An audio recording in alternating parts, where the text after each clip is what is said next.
Good afternoon to all of you. I welcome you all to this online platform of Structural Geology and Tectonic Studies Group India, and we are really delighted to welcome Dr. Jyotirmoy Mallik of IISER Bhopal to deliver the monthly lecture of March 2024. Just to give you a brief idea about his career, Dr. Jyotirmoy Mallik is currently working as an associate professor in IISER Bhopal. Prior to joining academia, he has a vast experience in the petroleum industry, having served Shell as a structural geologist for about 9 years. And later on, Dr. Mallik earned his PhD degree in 2008 from IIT Bombay in association with University of Heidelberg under that exchange program. And he's currently also heading the Department of Earth and Environmental Sciences at IISER Bhopal. So now I hand over the platform to Dr. Mallik and invite him to, to present this month's e-lecture on the topic potential of permanent sequestration of carbon dioxide in the Deccan basalt of India. So over to you, sir. Thank you very much, Andeep. For the sake of better internet connectivity, I will just switch off my camera so that the internet works better. And Yeah, no problem. yeah, You also I hope you all go can to the full screen. Yeah. Yeah, and I will do the full screen now. Is it All right. visible now? Right. It is now visible clearly. I'll just a minute.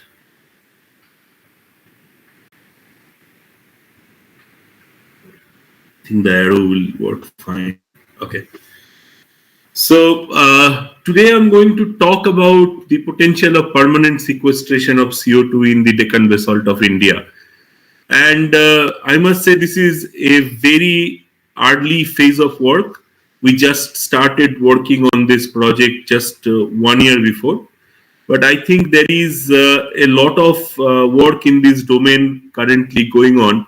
And I thought it's a good idea to share some of our early learnings with the community and get some feedback.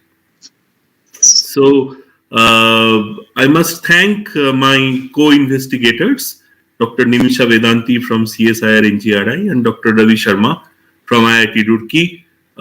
We are working very closely actually on this project. So the project is under an international consortium. We three, as I have just said, myself, Nimisha, and Ravi, are Indian partners. However, this particular project, which we call as PUBUS stands for Permanent Sequestration of Gigatons of CO2 in Basalt. So we are looking at the North Atlantic margin as well as the Deccan basalt, and there are 10 institutes working on the same project across the world, from Norway, from from the US, etc. And this is under the ACT call of DST. ACT stands for Accelerating CCS Technologies. So thank you to DST as well for sponsoring this mega project. So why we are talking about permanent sequestration in basalt? So as you know, our Prime Minister has given a mandate that India should reach net zero by 2070. And IPCC did a study where they have looked into different options, and they have found that if we wish to achieve net zero by whatever timeline it is, and if we do it without any CCS venture or carbon capture and utilization and storage venture, essentially your budget will be 140 times more expensive. So this is part of the total scenario with which we are trying to reduce net zero. So those who are pretty new for what is carbon capture and storage is, so essentially the idea is you capture carbon dioxide from source, and then you either mix it with water, or you essentially compress it to supercritical fluid and then push it back through wells into a geological formation. So that is what is all about carbon capture and storage. U stands for utilization. We are not working on utilization. Utilization essentially means that converting that captured CO2 into some sort of product that can be used for our livelihood. However, we are not working on utilization. We are mostly working on the storage problem as geologists. So, if we want to have a successful venture of CCS in India, that should include identification of storage site where we wish to do that storage, improvement and cost reduction of capture and monitoring technologies, and development of transport infrastructure, because always your source and sink might not be at the same place. And of course, there is a great work that is lying ahead of us is in around policy and regulatory framework that includes implementation of the carbon credit system as well. Now, in general, there are few recognized or laboratory studied sites, or in a sense reservoir that people think, or sink people think could be potential for CO2 storage. One is basalt, on which we are working. It could be depleted oil and gas reservoir because it had stored oil and gas before. So the idea is it could also store the carbon dioxide, saline aquifers, and unminable coal seams. Our particular interest is in CBM, is in basalt. Now, this is a map that was published by Vishal et al. In 2021, which actually who did a, very preliminary calculation of the storage potential of different geological units that we find in India. And I want you to look at the number that is associated with the Deccan basalt, that is around 94 to 305 gigatons of storage potential that they have proposed. However, this is based on extremely crude calculation, and there is a lot of improvement on what that essential number is. But even if we just take it at the face value, what it shows you that it has a lot of potential in terms of CO2 sequestration. The storage is actually huge in case of Deccan. So, why we are thinking of the relevance of basalt as a CO2 sink? In case of Deccan, it has a very vast aerial extent, as we all know. Of course, Rajmahal Trap is there too, but we are not looking into Rajmahal Trap as yet. It has a very large storage capacity, as I have just said. They have Vishal et al. Proposed a number of around 94 to 305 gigatons. And there are presence of abundant vesicles, joints, fractures that would essentially enhance the porosity and permeability of the Deccan basalt, because massive basalt, if they are not, they will not be porous and permeable. So it will be very difficult to actually pass your fluid through them. So as a result, you require basalt which has some porosity and permeability, and it has been established that Deccan basalt is at many places. It's with a lot of vesicles, joints, and fractures, which could enhance the porosity and permeability. The most important thing is that why people are interested in basalt is that it has the least risk of leakage. So in all other geological storage options, what you are essentially doing, you are leaving the CO2 in the gaseous or supercritical form in the subsurface. So they are not essentially reacting with your rock. In case of basalt, however, the CO2 and water mix, which will form carbonic acid, that would react to almost all the mafic minerals as well as plagioclase feldspar, and then create siderite, calcite, magnesite, as well as clay minerals. So what that essentially means that you could eliminate the CO2 from its gaseous form altogether. You are actually making some chemical changes and you are forming rocks. So the CO2 is essentially completely eliminated from the system. As a result, the option of basalt is being looked at with a lot of interest nowadays, not only in India but across the globe. So these are the these are some of the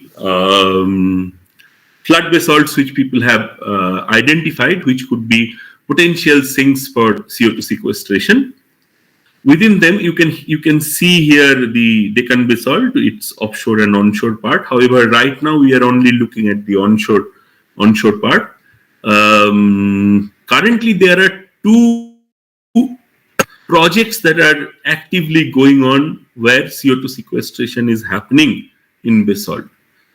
The one which is very much talked about is called the Curve Fix project, that is in the Iceland, and that is doing very well. It has almost like a 400 gigaton capacity, and it's one of the success projects that had given people a lot of hope that CO2 sequestration in basalt is a viable idea. So a lot of CO2 is being sequestrated as we speak in the Curve Fix project. However, there is another project which is in the Columbia River Basin, which is called the Valula, where of course it has a lower capacity, but it's but one thing that is happening, that it is actually performing less than what people have expected. So we have one scenario where it is performing more than what is expected, and we have another scenario in Columbia River basalt where it is actually not performing as good as people anticipated. So we don't know how it will be for Deccan basalt. Time will tell, but this is the scenario right now worldwide.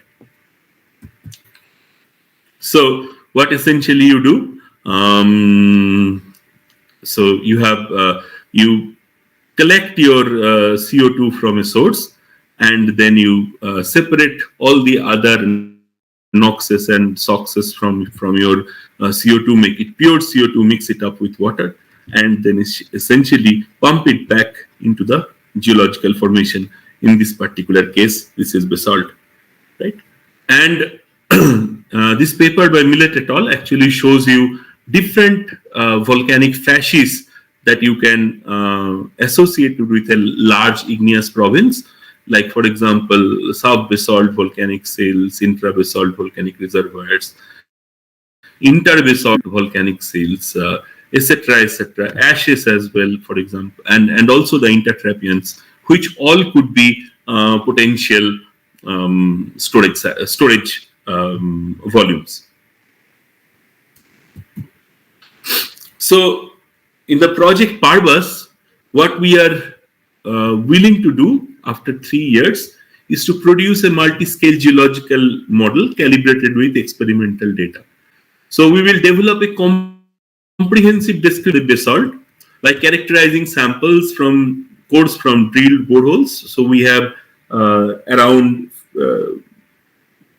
good number of 20-25 boreholes to look at, both from Koyna and Kilari region, as well as samples collected from fieldwork, and then analyze the data and kind of come up, and also analyze some of the seismic data which is available, and come up with a reservoir model which could be used for purposes. For example, designing geophysical monitoring, doing your reservoir characterization. You need to do a lot of geochemistry, of course, because it's a geochemical sequestration, as well as the cap rock integrity, etc., etc. So that is the aim of our project. So I'm going to talk about today, I've just gave you an introduction. I'm going to take you through some of the field. You all have seen Deccan basalt from many times, I'm sure, but I'm going to take you through the Deccan basalt from the CCS perspective, how we look at Deccan basalt in the field from CCS perspective. Some of the early lab studies and results that we have got, and some major takeaways. So that is what we are going to talk. So, Deccan is a large province, right? So we cannot concentrate everywhere.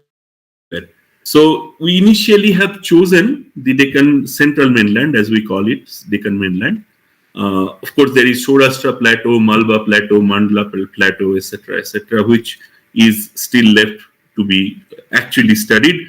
But we have started with Deccan mainland because that is the most studied, and we have the maximum number of literature present in that area.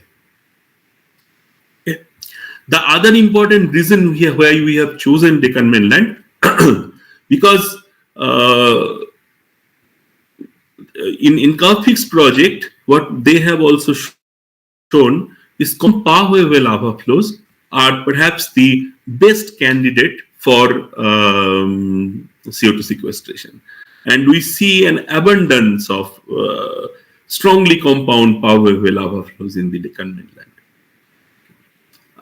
And of course, this is the Deccan stratigraphy. For Indian audience, I do not need to repeat about how the stratigraphy is. Especially in Deccan mainland, we generally find formations from Bushe, Poladpur, Ambenalli, and Mahabaleshwar. There are exposures of old as well. However, currently we are focusing on Bushe, Poladpur, Ambenalli, and Mahabaleshwar to some extent. Because another thing which has been seen also, that fresher the basalt, you get a better sequestration rate as well. So this is the thickness variation of Deccan, and this is from magnetotelluric study. And what we generally observe, there is a general thickening from east to west. Eastern part can be pretty thin, a few hundred meters to a few kilometers it can be in the western part. So it is important to know if you start to design your CCS project, how the thickness is actually varying in your study area. You need a considerable amount of thickness to make it viable, right? You cannot just do it at a very shallow depth. So these are some of the photographs of vesicular basalt that you find in Deccan, and you can see, for example, this picture that a part of the basalt where the vesicles are not much connected. So although it will have some porosity if you calculate, but the permeability will not be very strong. However, if you are moving few meters away, the vesicles could be extremely connected. It's not only about finding the vesicles have to be open as well.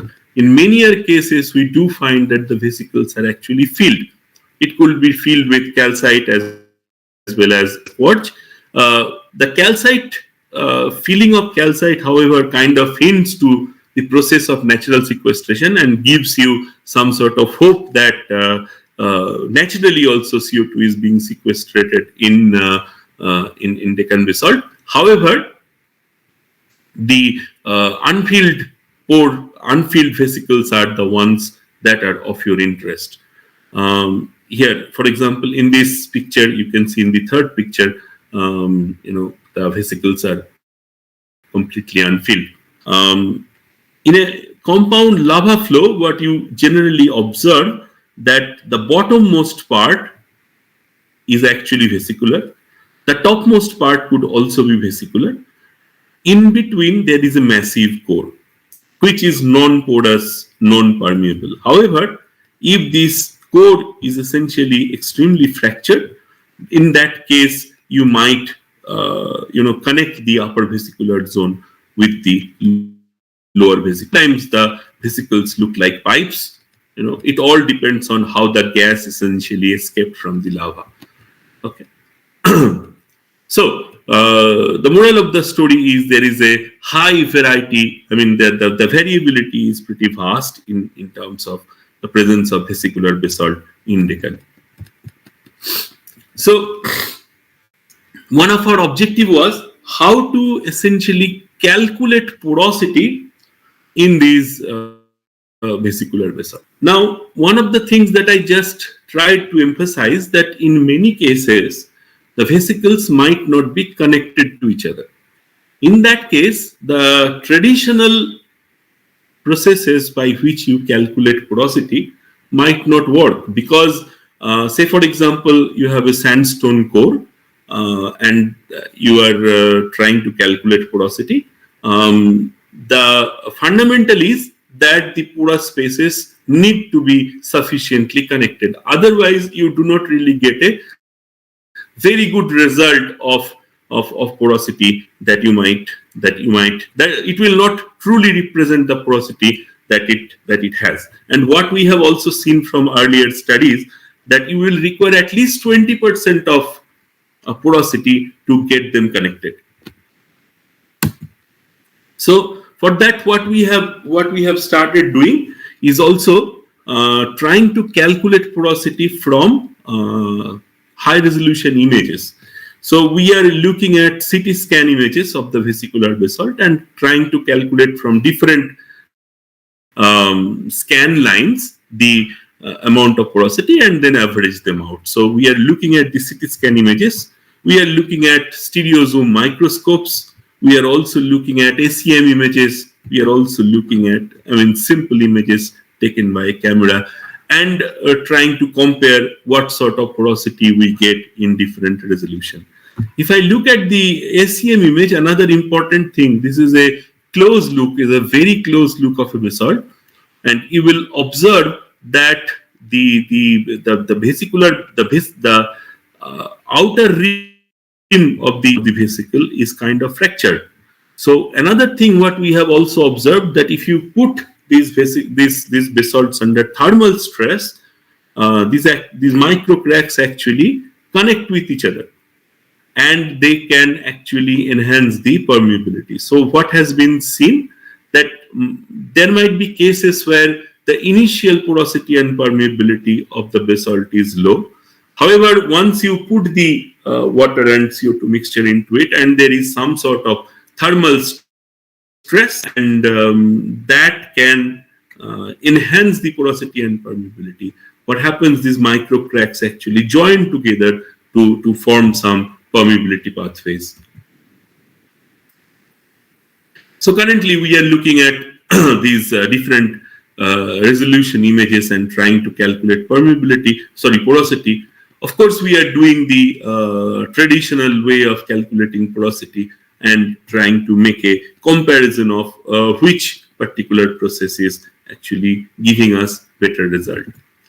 So these are some of the very early results. So as we have said, we have just analyzed few samples, and the results are encouraging. I'm not going to comment on the results more right now. The results are encouraging, and we might be able to propose an alternate way of calculating the porosity of these vesicular basalts from an image-based technique. Now, the other kind of basalt that we are also interested in is the fractured basalt. Now, this fractured basalt generally do not have a lot of porosity. If the massive basalt gets fractured, the matrix porosity is essentially very low. However, there is fracture porosity and there is fracture permeability. Say, for example, if you look at dikes and some of the flows which are extremely fractured, here also the traditional way of calculating permeability fails because of the sample size. Because what you will do, you will take up a core, and that core will not contain enough number of fractures which can be used for a successful calculation of permeability. So for that, what we are also doing is called creating discrete fracture network models. So we have sampled hundreds of dikes and fractured basalts across and then in the central mainland, of course, and then we are trying to create fracture models out of them, which we call as discrete fracture network model. and that is being done in a software called Move. And this is essentially digitizing your fracture pattern, and then you are assigning aperture values to them. And the aperture essentially decreases with depth because of the effective stress. The aperture essentially decreases, right? So what that will give you a description of permeability from the surface to the depth at which you are interested to carry out your CO2 sequestration. So permeability characterization by discrete fracture network modeling is another area in which we are looking at very closely. So this is how a permeability model essentially looks like, and you can see the surface permeability can run all the way up to 3 to 5 Darcy, which is a very good number. So really good number. And then of course, if you apply fracture compressibility to the system, you should be able to also calculate at a particular depth what would be the permeability. And of course, these permeabilities are tensors, right? So they are they're different in the X, Y, and Z direction, and depends on how your fracture is actually distributed, how your fracture network is actually distributed. So what we are also doing, we think that the dikes have a very good potential in providing very nice permeability pathways for CO2 sequestration. So we are trying to calculate what sort of volume of CO2 one dike can actually. And you will be, I don't know if you are already familiar with that, these dikes can be kilometers long, 11, 12, 30, even 30, 50, 100 kilometer long dikes are there. They're of course not very thick, but if there is a long dike, the idea is, of course, the dike will be also extending pretty deep. So, however, because of the presence of cooling joints, you are kind of have a guarantee that these dikes will be fractured, right? And we are currently looking at creating reservoir models from these dikes and trying to understand the permeability distribution as well as the volume of CO2 that these dikes can actually hold. And these are some of the numbers. And in the high case, I mean, in a very optimistic case, one particular dike, which is around 3 kilometers long, can sequester up to 0.4 megaton of CO2. And India and Deccan basalt, as you know, it has thousands of dikes distributed along 3 major dike swarms. So that is another piece of work that we are doing. This is the distribution of dikes. You can see the central mainland is kind of infested with dikes, if you like. This is the west coast dike swarm. This is the west coast dike swarm. The Narmada Satpura Tapi dike swarm along the Narmada Tapi Narmada Son lineament. The Pune Nasik dike swarm. So currently we are focusing on the Pune Nasik dike swarm because this is pretty extensive, and we think that if we just target the dikes, there is a possibility that it can also sequester gigatons of CO2, where the permeability will be pretty much guaranteed. Okay, so the major takeaway points. So in Deccan mainland, we find massive basalt, fractured basalt, vesicular basalt. The inhomogeneity in the reservoir architecture is really appreciable, and which would certainly affect the porosity, permeability, as well as ECO2. Now, ECO2 refers to the efficiency of CO2 being converted into minerals, and that is something which is not established in case of Deccan basalt at all. And if I refer to a picture here, you can see here, this is the general values of ECO2 that people have given, not from Deccan basalt, from elsewhere in basalt, that ranges between 18.8 to 48.7. Now, that number, that uncertainty must be reduced, because that kind of gives you a very wide range of CO2 that can be sequestrated. So there is some chemical kinetics related work is also going on in our lab, where we are trying to establish from experiments as well as from theoretical modeling that what sort of ECO2 is applicable for different types of Deccan basalt, especially in central mainland, especially if we are concentrating on PolatSo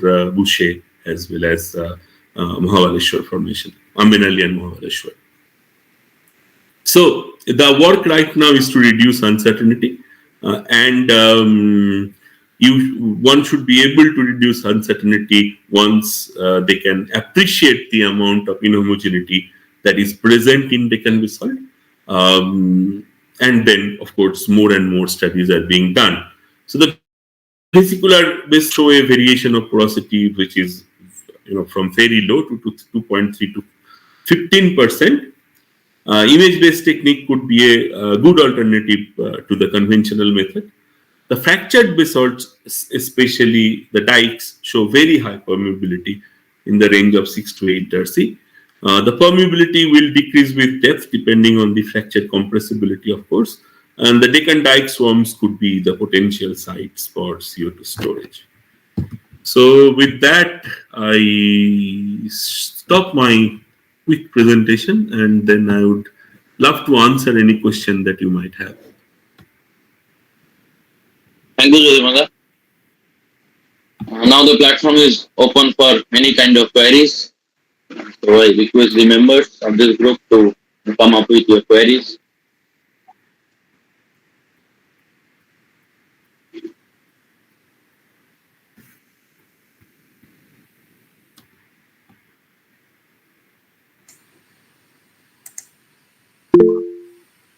Nathan sir, please go ahead, sir. Okay. Jyotirmoy, wonderful talk and very interesting. And of course, we have such a huge resource for absorbing carbon dioxide. That's amazing. Well, earlier in your talk, you mentioned that it's been very successful in Iceland, right? Iceland, yeah.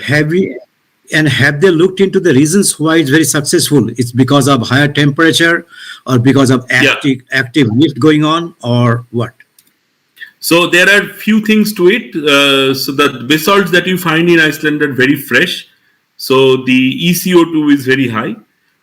There is also a very high geothermal gradient, because, as you know, I mean, what people have shown, if I can raise the temperature to 150 degrees centigrade, then they converts into carbonates in days, actually, not even months, in days. So the reaction rate is very high. So if you could sequester at 800 meter or so in Iceland, you are actually flying.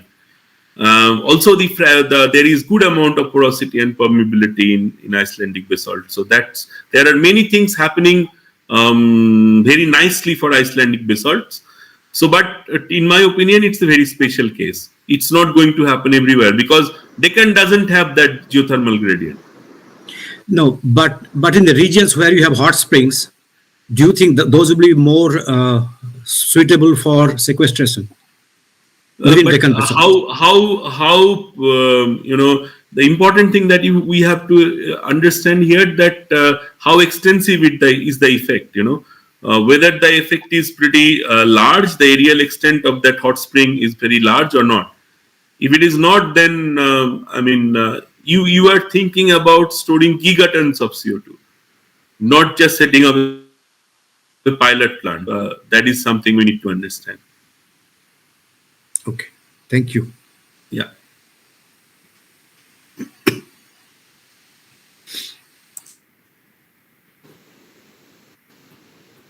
Jyotirmoy, a question from a layman who doesn't understand much about these things.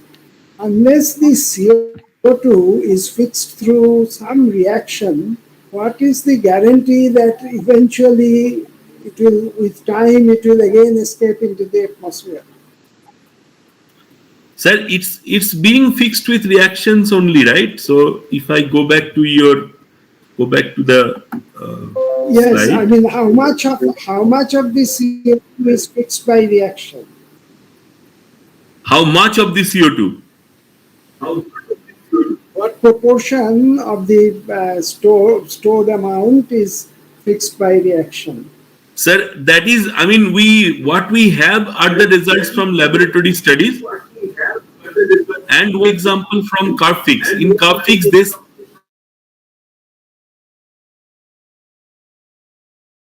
minerals actually. And in laboratory studies, if you can increase the temperatures, right amount of temperature, almost 100% goes away.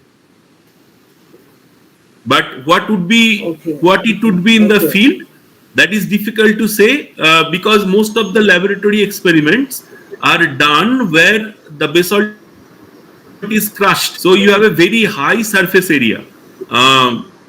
However, it will not be crushed in the subsurface, right? So it is the porous space, it is the permeable space through which it will find its surface area to react on.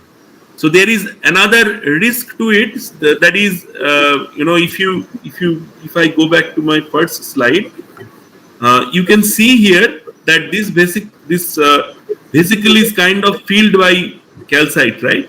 Now, if there is an amount of volume increase because of this reaction, the porosity will be clogged. So there will be no more CO2 which can infiltrate through this porous permeable network. And then, as you rightly pointed out, the amount of carbon dioxide which we push, 100% will not be sequestrated. But in curve fix, they have a very high conversion rate, and in the laboratory experiment, you can almost do 100% of the CO2 converted into other minerals. What is the range of temperature in your laboratory tests? Yeah, it's around, sir. So the most around 150 degrees centigrade is the temperature where you see a very good result. Around 100-120 degrees centigrade, the reaction rate is slow. However, it takes around 3 to 6 months for things to be controlled. But if you can increase up to 150 degrees centigrade, it's a matter of days.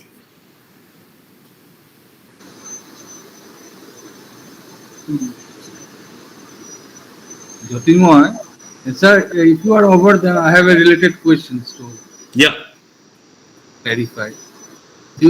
What is the depth then you are targeting? 5 kilometers above? No, we don't know the depth yet. So it's very early to say what is it going to be for. In case of Iceland, it's around 800 meters to 1 kilometer. But they have a very high, steep geothermal gradient. True. So, for example, you have said that there are 2 layers in our Deccan basalt where you have large amount of vesicles, right? One in the upper, and there is in the middle there is a less amount of vesicles, and below that again a vesicular structure. No, that is for a single flow. So those flows are present everywhere. However, the upper basalts are targeted because they are fresh. Fresh basalts react better with the CO2. So what is the depth, the thickness, according to the thickness, what is the maximum depth that you have? Thickness essentially varies. So, it depends where you want to do your sequestration. In central mainland, it can be, say for example, around 100 meters or so. So in that case, you will not be achieved the temperature that you are getting in your experimental studies. Right? No, 100 meter depth it can go all the way up to, 1.5 kilometers. So in that case, you have to essentially increase the temperature of your fluid itself and then push it down. Okay. So another thing that Jyotirmoy, that I want to know, so what is the rate of flow that you are giving, that mixing of the water with the carbon, that has been the carbonic acid that you are pushing there. Yeah. There should be some rate, right? Yeah. What is the relationship between that? If you do it in a very faster rate, will it really absorb there? No, that's a very good question, and I will be very honest with you. I think we don't have an answer yet. In case of curve, I think so. Since 2014, they have actually sequestrated around 85,000 tons of CO2. Right. So this is 20. Matlab 10 years में 85,000 ton. So you can calculate actually. So around 8,500 tons per year. Okay. But that's minuscule compared to the gigatons that you guys are planning. Oh yeah. So no, it is not going to happen every day. I mean, it is not going to. It's a long-term project, right? I mean, it's just not. I mean, it's not going to just. You are not sequestrating it in one day. It's like a well in the subsurface produces for 15-20 years, right? No, but at this rate, it will take 1 million years to get a gigaton. Yeah. You have to drill many wells actually. You have to drill many wells. Fix is a demonstration project. Fix is a demonstration project. Fix is not a commercial project. They have not gone commercial as yet. So gigatons means that is the total capacity of Deccan basalt. That now how much you will be able to sequestrate at what rate? These are two preliminary questions. I mean, too early to actually answer. Yeah. Okay. Another thing, Jyotirmoy, just to know, how do you estimate the porosity and permeability at depth? Because then you'll have to drill up to the level. Yeah. You have to drill boreholes first. You have to take out cores and then get an idea, and then compare with your outcrops, because drilling core wells is very expensive. How do you guarantee that all the ports are connected? No, there is no guarantee. There is of course a risk, but then you do some sort of phases mapping. Okay. You create reservoir model. You have like a low case, high case, and that's how the business goes for oil and gas. You have three wells based on which you prepare your model. But another thing is that then can it be possible to make hydrofracturing on the basalt and then increase the permeability? Well, so hydrofracturing is a very controversial topic, because hydrofracturing is supposed to be environmentally bad, and here you are trying to do something which is environmentally good. So philosophically, perhaps hydrofracturing is not the optimal solution for CO2 sequestration. But for oil companies, they do, right? What is that? Hydrofracturing is a very common practice in oil. Yeah, absolutely. It happens everywhere. But as I said, this is an environmentally positive. Now, there are also a lot of people who speak against hydrofracturing, right? So, hydrofracturing is not an option what people look at in CCS very positively.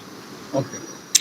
But Jyotirmoy, hydrofracturing is bad because you use lots of chemicals, you use up lots of water, and you might pollute the aquifer. But here you are using totally different things. I mean, you are going much deeper, possibly not polluting any aquifer, and possibly you might not be using those chemicals to free oil. You would not be using detergents. No, so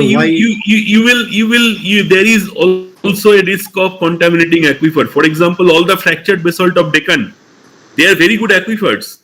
These dikes are actually recharge pathways for all the aquifers.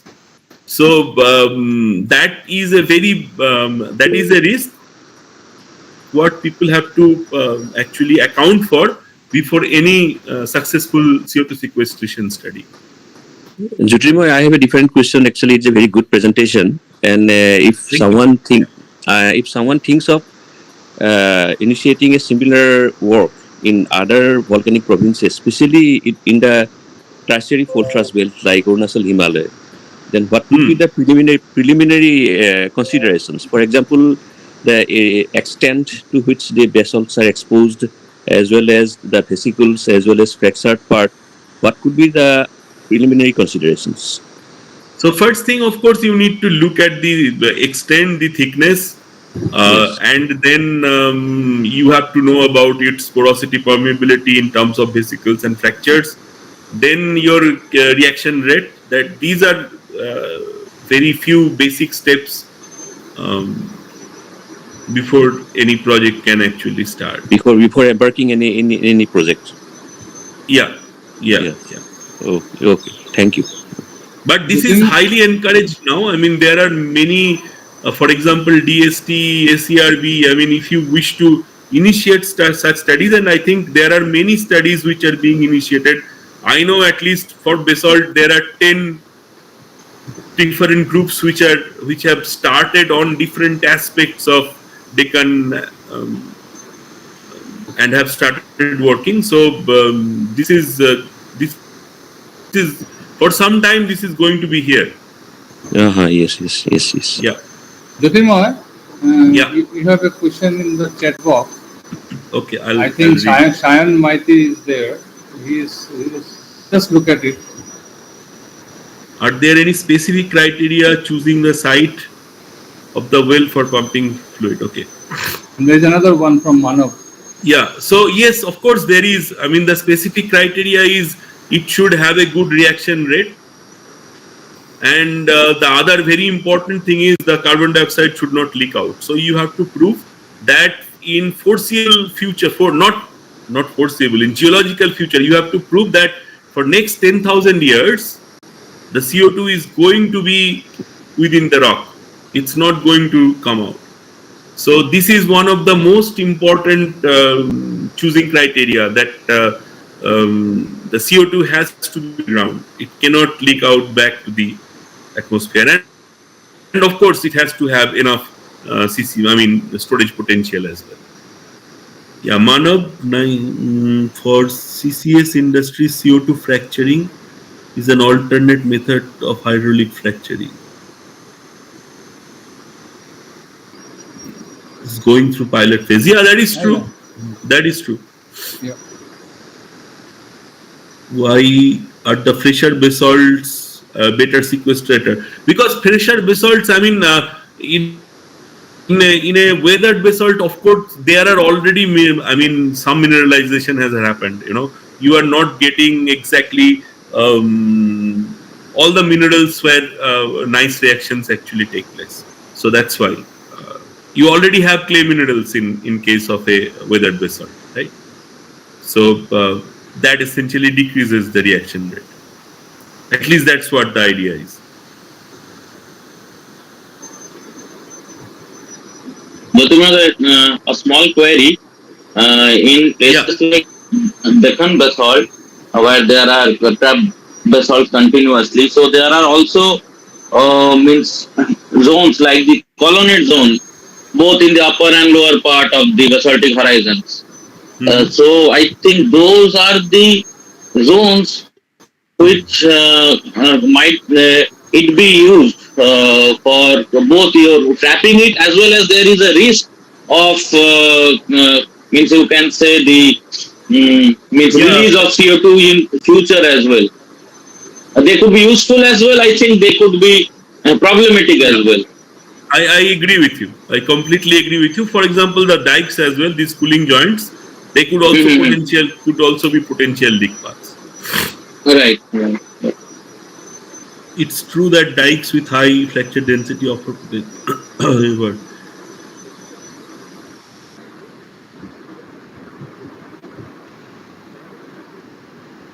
The question is long-term storage. It's too early to answer, Avinash. We don't know. We have just started working on them. We are not in a position to form any strategy about them. We are very early with the research.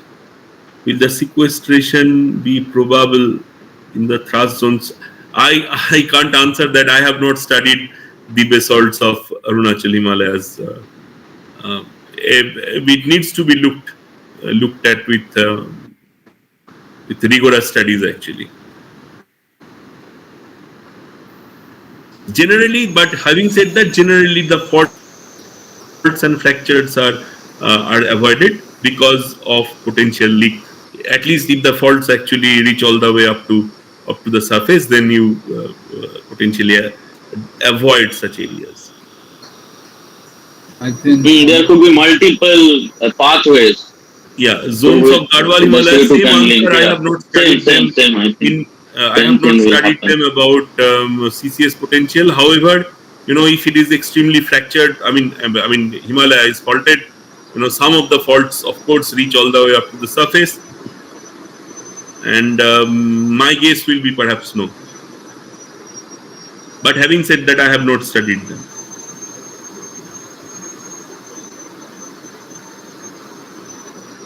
But one day after you start this work in the field, I think it would be very good to show us how you really do the things.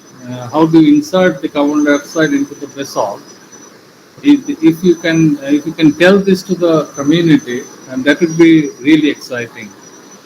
Yeah, sure. Or if you have some sort of videos or something like that, if you could, I was expecting this thing in fact today, that you will show something like that, so that in fact you can see that it has triggered a lot of queries among young people. So you can imagine how it would be if you can show this thing. I am sure that a lot of people will be interested in undergoing research or carry out some new work on these aspects. Yeah, so I think that is more to do with a course. I mean, nowadays people are also considering, for example, Colorado School of Mines right now offers a course on carbon capture and storage. So we are also in IISER Bhopal if we have time to. Avinash has another query. Yeah. You have generated traction error. The preliminary porosity is quite. It's not the porosity; it's the permeability which is promising. Porosity still remains within 2 to 5%, 10%, not more than that. It's the permeability which is very promising. Fractures are excellent permeable pathways, but the fracture porosity is generally not that high.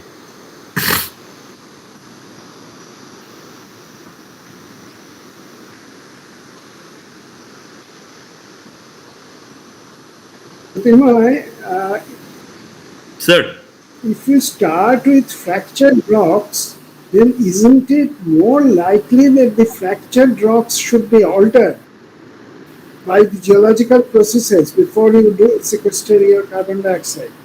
Sir, what we have seen in the field. No, sir. Sir, at least what we see in the field, the dikes are much more fresher than the country rocks. That are very shallow, no? That are very shallow level. No, even at the deep, the fractures. But the fractures are pathways for the water circulation. That is true, sir. More likely that it would alter the host rock. I theoretically I agree with you, sir, but the field observation do not actually confirm that fact, that the fractured basalts are not more weathered as far. Whatever basalt I have seen, we have not. It's not that we could categorize that the fractured basalts are more weathered. That is not something what I have seen. There are plenty of exposures where things are completely weathered. They could be fractured in before, I don't know, because through the fractured planes there is also this exfoliation weathering going on. However, there are plenty of fractured basalt present which are completely fresh.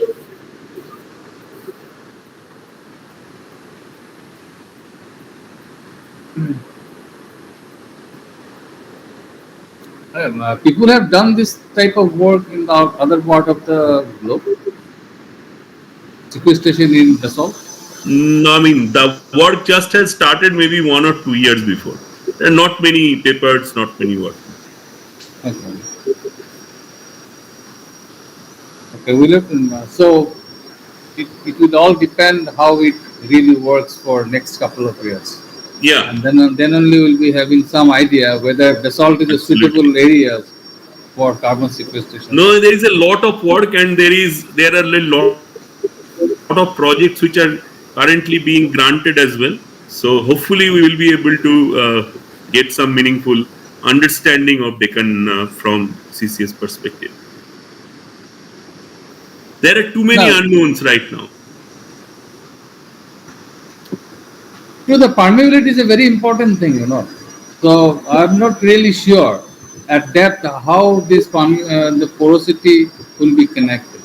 No, Because, permeability you can calculate with, I mean, if you use standard fracture compressibility equation. no, theoretically you can calculate. Theoretically, really you can Huh? calculate. But theoretically you can calculate, that's true.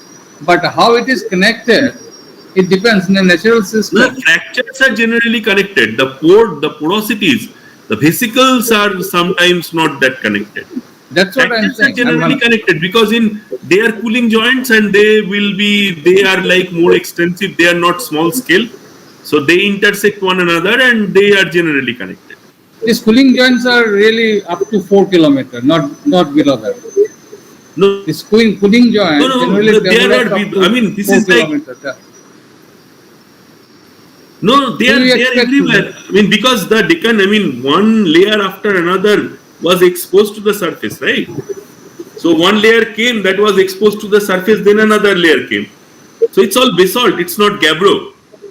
It's not plutonic rock. So being basalt, although they are now subsurface, they have a lot of cooling joints. Okay. Okay, I got your point. Hello, Jyotirmoy. Yeah. Yes, sir. Hello, sir. Thank you for the very comprehensive talk. I have some query. Yes, sir.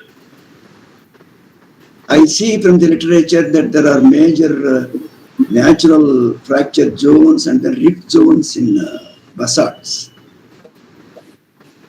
Will they be useful? Well, there are two things to see to it, sir. I mean, they will be high permeability pathways. Yeah. One thing, they can be good for getting permeability in your formation. However, they also pose a associated risk of leakage So in that case, and also groundwater contamination. yeah. In that case, do you have to be away from these kind of fracture zones? Difficult to say right now, sir. I mean, in one way they will be very good because they have very high permeability. Okay. However, in the other way, they could be potential contaminant to your groundwater as well as potential pathways for leakage. Absolutely. So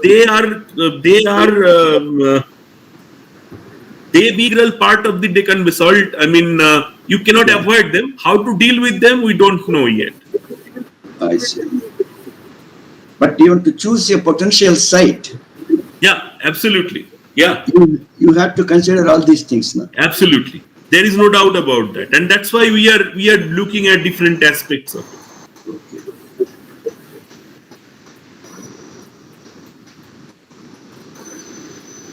Any more queries from my young students and research scholars?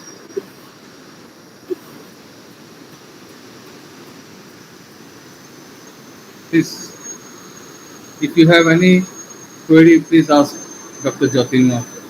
Is there to excite you more?